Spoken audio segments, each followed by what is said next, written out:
વરસાદ બાદ સુરેન્દ્રનગરમાં ખેડૂતોનો પાક ધોવાઈ ગયા છે ત્યારે ખેડૂતોએ સરકાર સામે બાયો ચઢાવી છે અને અલ્ટિમેટમ આપતા કહ્યું છે કે જો સોમવાર સુધીમાં સરકાર દ્વારા સહાય પેકેજ જાહેર કરવામાં નહીં આવે તો સુરેન્દ્રનગરના ખેડૂતો સરકાર સામે આંદોલન કરશે।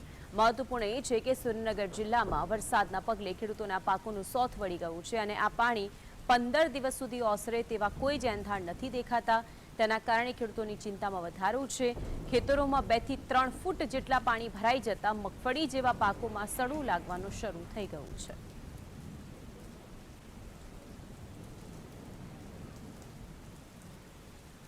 પરિસ્થિતિ એવી છે સુરેન્દ્રનગરના ખેડૂતોની કે તેમણે હવે સરકારને અલ્ટિમેટમ આપી દીધું છે। અલ્ટિમેટમ એ છે કે સોમવાર સુધીની અંદર રાહત પેકેજ જાહેર કરવામાં આવે, નહીં તો આંદોલન કરવામાં આવશે। કારણ કે તેમના ખેતરોની પરિસ્થિતિ એટલી ભયંકર છે કે સર્વત્ર પાણી જ પાણી છે। આખો પાક છે કે જે પાણીમાં બળી ગયો છે। ખેતરોની અંદર 2 થી 3 ફૂટ જેટલા પાણી ભરાઈ જવાના કારણે આખો પાક નિષ્ફળ ગયો છે અને હજુ તો ખેડૂતોના જે ખેતરો છે તેમાંથી 15 દિવસ સુધી પાણી નહીં ઓસરે તેવી પણ ભીતિ સેવામાં આવી રહી છે અને સુકાઈ ન જાય ત્યાં પાણીની સ્થિતિની વચ્ચે હજુ પણ હવામાન વિભાગે આગાહી કરી છે કે આગામી સમયની અંદર ભારેથી અતિભારે વરસાદ વરસી શકે છે। જો આ જ પરિસ્થિતિ રહી તો પછી ખેડૂતોના માથે જે આફત આવી પડી છે તો તેને સુધારશે કોણ તે સૌથી મોટો સવાલ છે। આખરે ખેડૂતોની પડખે કોણ ઊભું રહેશે તે સૌથી મોટો સવાલ છે અને એટલા જ માટે સુરેન્દ્રનગરના ખેડૂતો કે જે કહી રહ્યા છે કે સરકાર હવે અમારી વાત સાંભળો, અમે અલ્ટિમેટમ આપી રહ્યા છે। મૂડીની અંદર ખેડૂતોનું સંમેલન કાલ રોજ મળવા જઈ રહ્યું છે સુરેન્દ્રનગરની અંદર અને ત્યાં તમામ જે ખેડૂતો છે એકઠા થશે અને સરકાર સામે કઈ રીતે પોતાની વાતની રજૂઆત કરવી, કારણ કે આ પહેલા તેઓ રજૂઆત કરી ચૂક્યા છે। સહાય પેકેજ જે જાહેર કરવામાં આવે છે પરંતુ એ સહાય તેમના માટે તો નામ માત્રની રહે છે। સહાય પેકેજની જાહેરાત કર્યા પછી ખરેખર સહાય શું ખેડૂતોના ખાતામાં પહોંચે છે કે કેમ તે સૌથી મોટો સવાલ છે અને જો ગત વર્ષની સહાય પણ અત્યાર સુધી તેઓના ખાતામાં ન મળી હોય તો પછી ખેડૂતો કહી રહ્યા છે કે આવા સહાય પેકેજ જાહેર કરવાની જરૂરત જ નથી કે કારણ કે અમારા સુધી તો એ પૈસા પહોંચતા જ નથી।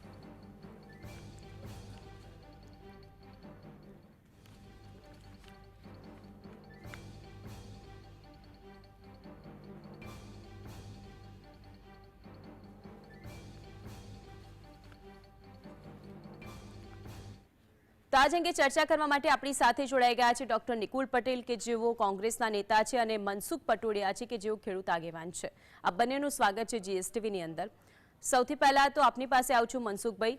એક બાજુ ગુજરાતમાં જગતના તાત પર કુદરતની જે ઘાત વાગી છે, એક ખેડૂત આગેવાન તરીકે આપ તેને કઈ રીતે લોકો સુધી પહોંચાડશો અને સરકાર સુધી પહોંચાડશો?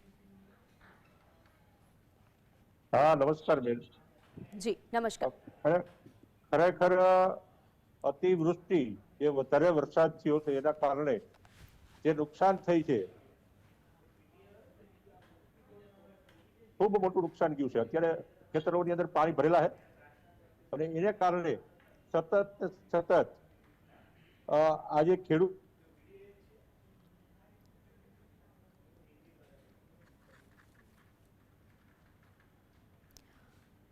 નિકુલભાઈ આપની પાસે આજ સવાલ લઈને આવું છું, આપનો શું જવાબ રહેશે? ના, સાચી વાત છે। આપણે જોઈએ કે જ્યારે બી વરસાદ અને જ્યારે બહુ માત્રામાં વરસાદ પડે અને જે રીતના સમગ્ર ગુજરાત અને અલગ અલગ શહેરોની અંદર આપણે જોઈ રહ્યા છે કે વરસાદ જોડે જોડે પૂરની પરિસ્થિતિ, જે પાણી જે ડેમમાં કે સરોવરમાં કે ભરાયા હોય ને એને છોડવામાં આવતા થાય છે, તો એના લીધે જે બી નાગરિક છે, પછી ગ્રામીણ વિસ્તારનો હોય કે શહેરી વિસ્તારનો હોય, એની પરિસ્થિતિ આજે ખૂબ જ કપરી થઈ ગઈ છે અને આના લીધે જે લોકોને નુકસાન થઈ રહ્યું છે એને માત્રા બી બહુ જ મોટી છે।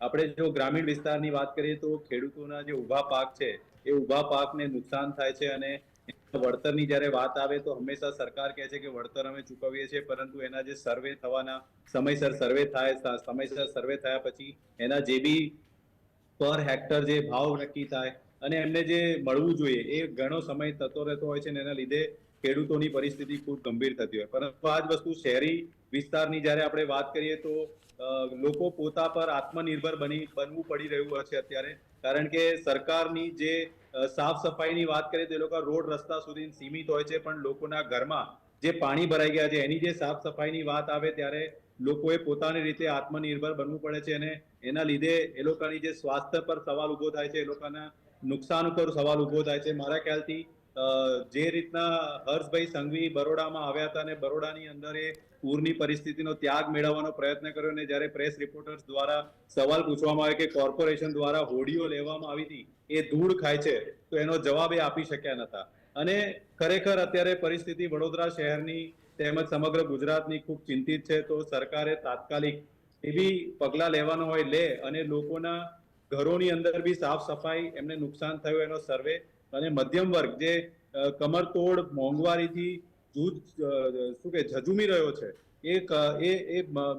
મધ્યમ વર્ગને બી જે નુકસાન થયું છે એના માટે બી જો કોઈ પ્રક્રિયા હાથ ધરવામાં આવે તો કદાચ લોકોને એક રાહતનો અનુભૂતિ થાય, અથવા તો એવું જ સાંભળવામાં આવશે કે સરકાર કામગીરી કરી રહી છે, તંત્ર કામગીરી કરી રહી છે, પરંતુ જે ખરેખર જેને નુકસાન થયું છે એના સુધી જે સહાય પહોંચવી જોઈએ એ પહોંચતી નથી. નિકુલભાઈ, સહાયની આપ વાત કરો છો, વિપક્ષના આપ નેતા છો, આપે કોઈ ખેડૂતોના ખેતરની મુલાકાત લીધી, ત્યાંના પરિસ્થિતિ જાણી?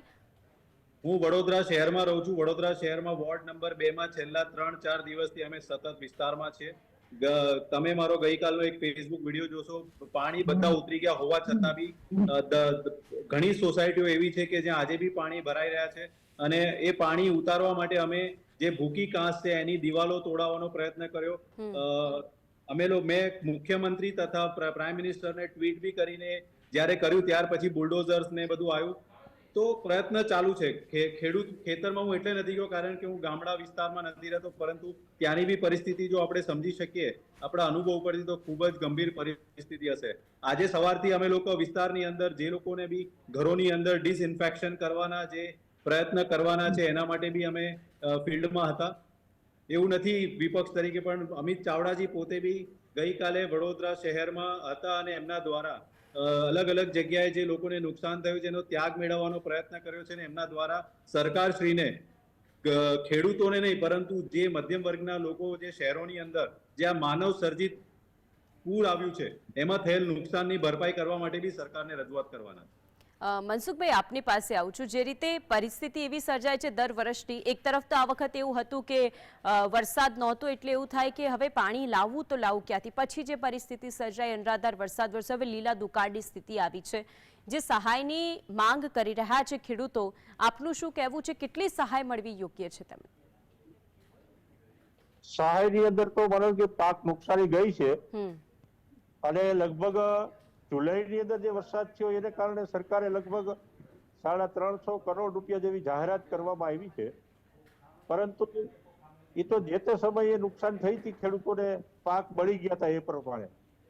પણ હાલની પરિસ્થિતિ એવી બધી છે કે સતત વરસાદને કારણે કપાસ હોય, મગફળી હોય કે સોયાબીન હોય, કોઈ પણ પાકની અંદર અત્યારે એવું નથી લાગતું કે ઉત્પાદન આવી શકે, કારણ કે સતત વરસાદને કારણે એમાં ફ્લાવરિંગ ન લાગે, અને કપાસની અંદર મૂળમાં પાણી લાગી ગયા હોય એના કારણે એનો વિકાસ ન થાય. એટલે અત્યારે ખેડૂતોની દયનીય સ્થિતિ છે, કારણ કે હમણાં દિવાળી ઉપર પાક જ્યારે પાકવાનો સમય આવશે ત્યારે આવી પરિસ્થિતિની અંદર ખેડૂતોને કોઈ પણ ઉત્પાદન મળી શકે એવું દેખાતું નથી. એટલે આપણે જે વાત કરી કે લીલા દુષ્કાળ જેવી, એટલે કચ્છ અને સૌરાષ્ટ્રની અંદર તો સાવ લીલા દુષ્કાળની જે વાત છે એ પ્રમાણે પરિસ્થિતિ ખૂબ ખરાબ છે, અને એ માટે સરકારે એનું પેકેજ, ખાસ પેકેજ જાહેર કરવું જોઈએ. જે અત્યારે જે નોંધ છે એના SDRF ના નોંધ પ્રમાણે આપે છે 11,000 રૂપિયા, પણ એ 11,000 રૂપિયા જેટલું વળતર અત્યારે વ્યાજબી નથી.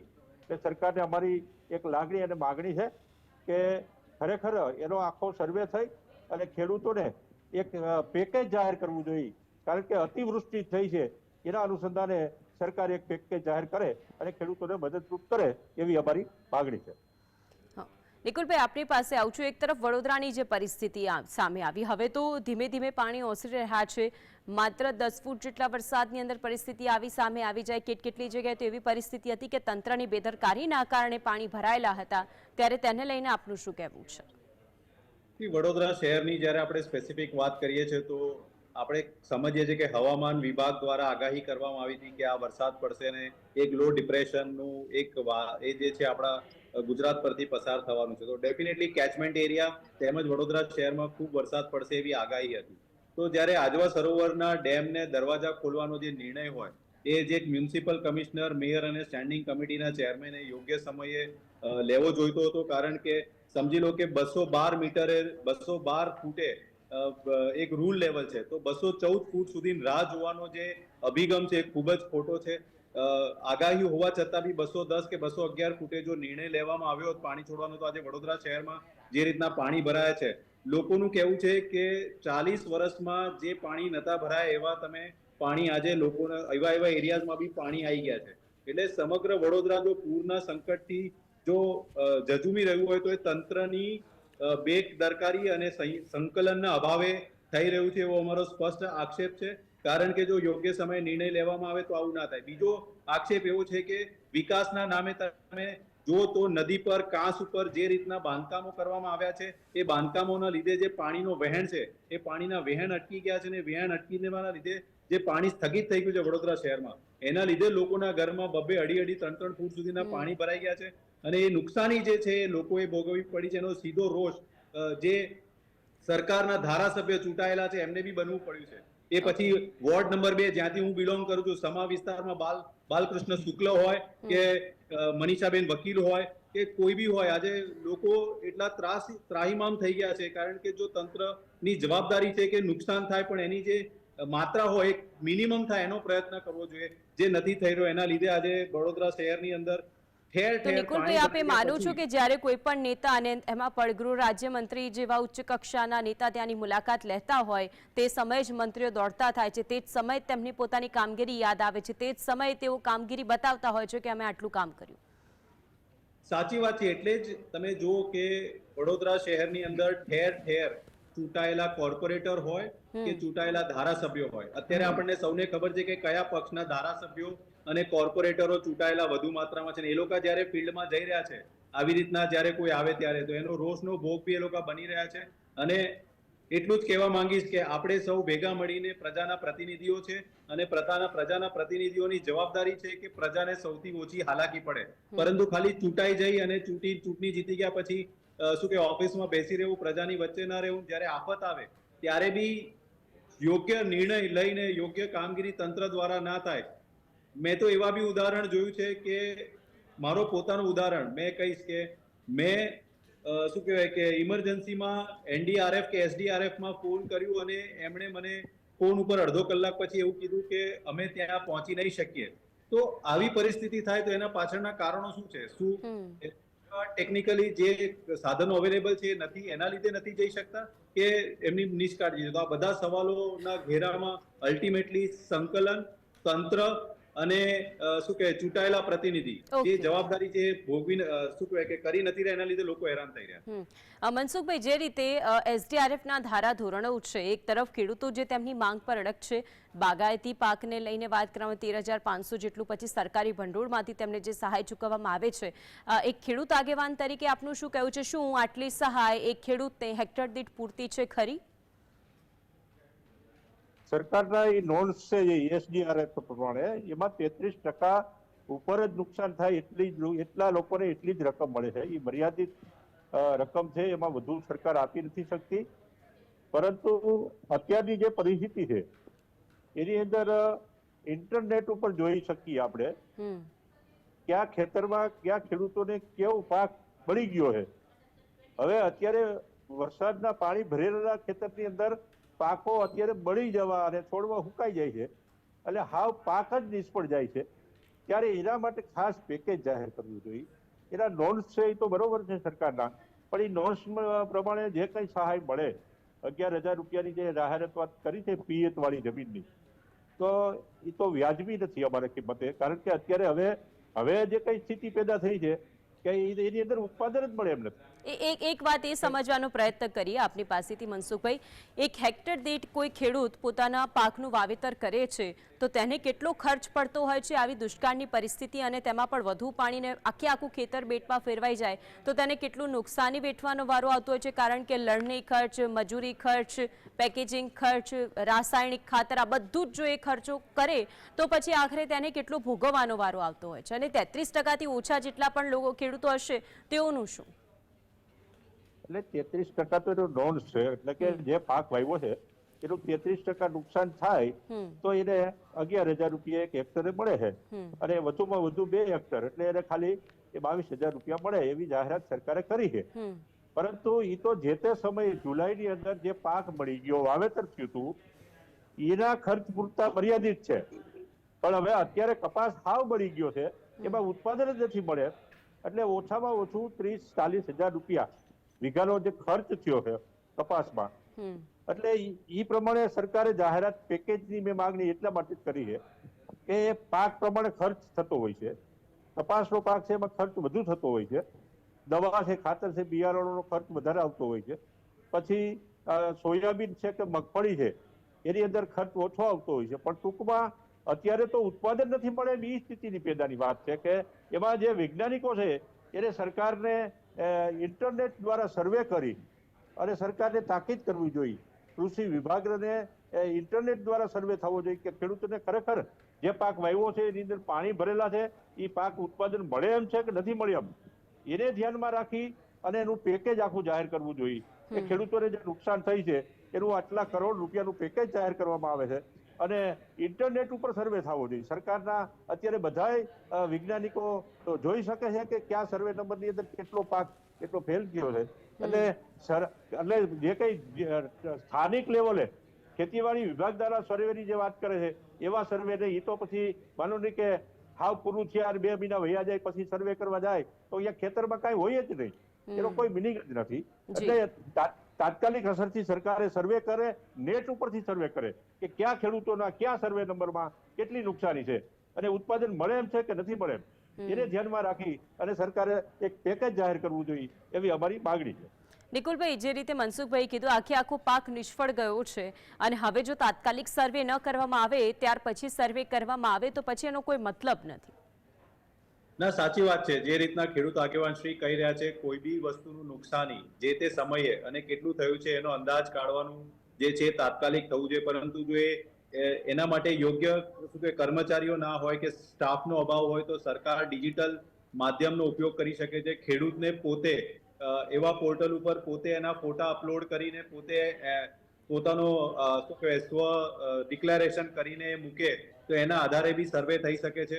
એટલે કરવાની જે મંશા હોવી જોઈએ, તો મને એવું લાગે છે કે જો તાત્કાલિક અને એમને જે રાહત મળવી જોઈએ જો સમયસર મળે તો જ એનો મતલબ છે.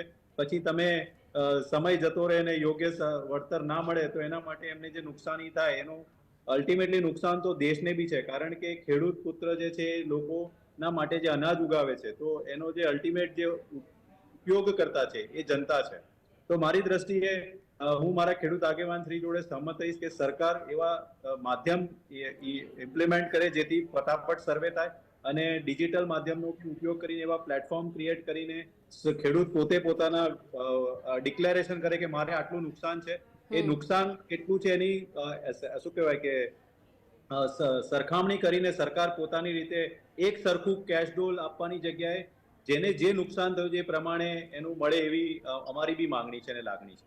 મનસુખભાઈ, પહેલા તો પાક વીમો હતો એટલે ખેડૂત થોડા આશ્વસ્ત હતા કારણ કે તેમને વીમો ભરતા હતા અને વીમો મળતો હતો, પરંતુ હવે તો સરકારની સહાયના આશ્રય બેસવું પડે છે, ત્યારે તેને લઈને આપનું શું માનવું છે? આ પ્રધાનમંત્રી ફસલ વીમા યોજના હતી અને એ યોજના અનુસંધાને માનો કે 19-20 નો વીમો નથી મળ્યો, અને તે પછી પણ ઘણી બધી વિસંગતતાઓ ખેડૂતો પાસેથી પ્રીમિયમ લેવાના છે, કંપનીઓ એને વીમો ન આપે, સરકારના રેકોર્ડ ઉપર છે કે ખેડૂતોને નુકસાન થયું છે, વરસાદ હોય વાવાઝોડાથી વરસાદથી નુકસાન થયું છે, એના સર્વે થઈ ગયા અને એક નક્કી થઈ ગયું કે એટલો વીમો મળવા પાત્ર છે. એવા સમયે જો કંપની હાથ ઊંચા કરી દેતી હોય તો સરકારે એની સામે કાયદેસરની કાર્યવાહી સરકારે કરવી જોઈએ. અને અમે તો ઘણા લાંબા સમયથી સરકાર પાસે માગણી કરી હતી કે અગાઉનો જે પાક વીમાની રકમ બાકી છે એ ખેડૂતોને આપી દો, અને કંપનીઓ એમ કહે છે કે ભાઈ અમને સરકારે પૈસા નથી આપ્યા પ્રીમિયમના, એવી પણ વાત એક થઈ છે. પણ એટલે અમારી તો ખેડૂતોની લાગણી અને માગણી છે કે સરકાર જાહેરાત કરે પછી સમયસર એને વળતર મળી જવું જોઈએ ખેડૂતોને, અને ઘણી વખત એનું વળતર નથી મળતું. એટલા માટે સરકાર ખેતી માટે કંઈક આયોજન એ રીતે કરે કે તાત્કાલિક અસરથી ખેડૂતોને સહાય મળે અને વીમાની રકમ બાકી છે એ પણ ખેડૂતોને મળે એવી પણ અમારી માગણી છે. એટલે આના માટે કૃષિ વિભાગ દ્વારા દરેક ખેતરની અંદર માનો કે કેમ સર્વે થઈ જાય છે કે આટલા લાખ હેક્ટરની અંદર મગફળીનું વાવેતર, આટલા લાખ હેક્ટરની અંદર ઘઉંનું વાવેતર, એવો સર્વે કેમ થઈ અને આંકડા બહાર આવે છે? તો એમાં આજે આંકડા બહાર આવી જવા જોઈએ 5 દિવસની અંદર કે ભાઈ કેટલા ખેતરની અંદર પાણી ભરેલું છે, આમાં કેટલો પાક પાકી શકે એમ નથી, કેટલો પાક પાકશે, કેટલું ઉત્પાદન આવશે, આજે બોલો ને. આજે સરકારના કોઈ અધિકારી નથી બોલતા કે ખેડૂતોને આટલું મગફળીનું ઉત્પાદન આવશે, કેટલો કપાસ થશે. કારણ કે ખેતરોની અંદર પાણી ભીરા છે, સતત પાક પાણીની અંદર છે. એવો સમયે જ્યારે સરકારે હવે એના માટે તો મનસુખભાઈ કોઈ મંત્રીએ કોઈ ખેતરની મુલાકાત લેવી પડે. મંત્રી મુલાકાત લેવા પહોંચે તો પછી ત્યાંના કલેક્ટરો અને ત્યાંના તંત્રીઓને બધા દોડે. એ દોડે તો પછી ખબર પડે કે હા અહીંયા તો આ પરિસ્થિતિ છે, અને પછી કદાચ સરકાર સુધી અવાજ પહોંચે, આવું થાય. પણ એવું તો થયું રહ્યું. હવે એક સવાલ એ પણ થાય કે જે 2 વર્ષથી સહાય ચૂકવણી કરી દેવામાં આવી છે પરંતુ એ ચૂકવાઈ નથી સહાય, તો એ સહાય ખરેખર ખેડૂતો કહી રહ્યા છે કે અમને મળશે કે કેમ? કારણ કે હવે જે રાહત પેકેજો જાહેર થાય છે તેનાથી એવું સ્પષ્ટ છે કે પહેલા તો પેકેજ જાહેર કરો પરંતુ સહાય તો ચૂકવો. હા, પેકેજ જાહેર કરે બરોબર છે, પેકેજ કરવું જોઈએ, પણ એની સમયસર સહાય મળવી જોઈએ. કારણ કે ખેડૂતોને આર્થિક પરિસ્થિતિ નબળી છે. નાનો ખેડૂત છે, એને 10 વીઘા જમીન છે, તો એને બિયારણ લેવામાં વ્યવસ્થા કરી હોય, આજુબાજુમાંથી પૈસા લઈ ખાતર લેવાના પૈસાની વ્યવસ્થા કરી હોય. હવે એ પાક પાકી જાય ને હું આપી દઈ ઉછીના લીધેલા પૈસા, એવી રાહે ખેડૂત બેઠો હોય ત્યારે આવી કપરી પરિસ્થિતિની અંદર એનો આખો ખેતરનો પાક, માનું કે કપાસ છે, આખો ફેલ થાય, કાંઈ હાથમાં ના આવે, તો એ ખેડૂત દેવાદાર બને એટલે આખા દેશની આર્થિક પરિસ્થિતિ ખૂબ નબળી. આવી સ્થિતિ ઘણા સમયથી છે, પણ સરકારે ખેડૂતો માટે જે યોજનાઓ કાઢે છે પણ ખેડૂત સુધી પહોંચતી નથી. અને સમયસર જો એને સહાય મળી જાય તો એ ખેડૂત બિચારો બચી જાય. અને આપઘાતના બનાવ ઘણા બધા બને છે. એટલે ખેતી પ્રધાન દેશની અંદર ખેડૂતોની દુર્દશા ન હોવી જોઈએ. ખેડૂતોને ગમે ત્યારે કુદરતી આફત આવે ત્યારે એને તાત્કાલિક સહાય મળવી જોઈએ. અને એને માત્ર સર્વે ચાલુ છે, ખેતીવાડી અધિકારી કલેક્ટર, તમે વાત કરી, કલેક્ટરને વાત કરે, કલેક્ટર લાયઝનમાં આવે, ખેતીવાડી અધિકારી આ બધું સાફ સુથરું છે, કોઈ ખેડૂતને નુકસાન નથી, આવા રિપોર્ટ આપી દે. આ વ્યાજબી નથી. કારણ કે અત્યારનો જે યુગ છે, ઇન્ટરનેટ ઉપરથી બધું જ દેખાય છે કે ક્યાં ખેડૂતને ક્યાં નુકસાન છે. એટલે સરકારને માગણી અમારી ખેડૂતોની એ છે કે સહાય કરવી હોય તો એને ઇન્ટરનેટ ઉપર 3 દિવસની અંદર એક સવાલ આપને પૂછું મનસુખભાઈ કે આપ માનો છો કે જે સર્વે કરવામાં આવે છે તેમાંથી મોટા ભાગના સર્વે ખોટા જ હોય છે? આ સર્વેની અંદર ઘણી બધી વિસંગતતા, જે ખેડૂતને નુકસાન થાય એને પૈસા ના મળે, અને જે ખેડૂતોને નુકસાન નથી થયું અને એ સમયસર કાગળ આપી આવે, સમયસર ઓનલાઈન કરી દે એટલે એને પૈસા મળે. એટલે અમારી માગણી તો એ છે કે ભાઈ જેને નુકસાન થયું એને પૈસા મળવા જોઈએ. સરકાર છે ને અત્યારે વૈજ્ઞાનિક રીતે ઇન્ટરનેટનો લાભ લઈ ક્યાં સર્વે નંબરની અંદર કેટલું નુકસાન થયું સર્વે ગાંધીનગર બેઠા થઈ શકે, કલેક્ટર ઓફિસમાં બેઠા પણ થઈ શકે. એટલે નેટ ઉપર જોઈ અને ક્યાં સર્વે નંબરમાં કેટલી નુકસાની થઈ છે એનો આંક કાઢે એવી અમારી માગણી છે. ઠીક છે, બિલકુલ. નિકુલભાઈ અને મનસુખભાઈ આ બંને અમારી સાથે જોડાયા તે બદલ આપ બંનેનો આભાર. તો આખરે મગફળી, કપાસ, તુવેર દાળ, સોયાબીન, એક બાજુ કુદરતનો માર તો બીજી બાજુ સરકાર. ખેડૂતો તો ખમશે, એ તો કુદરતે જે આપ્યું તેને સ્વીકારશે, પણ સરકાર આ ખેડૂતોની ધીરજની પરીક્ષા ક્યાં સુધી લેશે? બસ આશા છે કે આ ખેડૂતોનો અવાજ સરકાર સુધી પહોંચે અને તેમના ચહેરા પરનું સ્મિત ફરી એકવાર આજ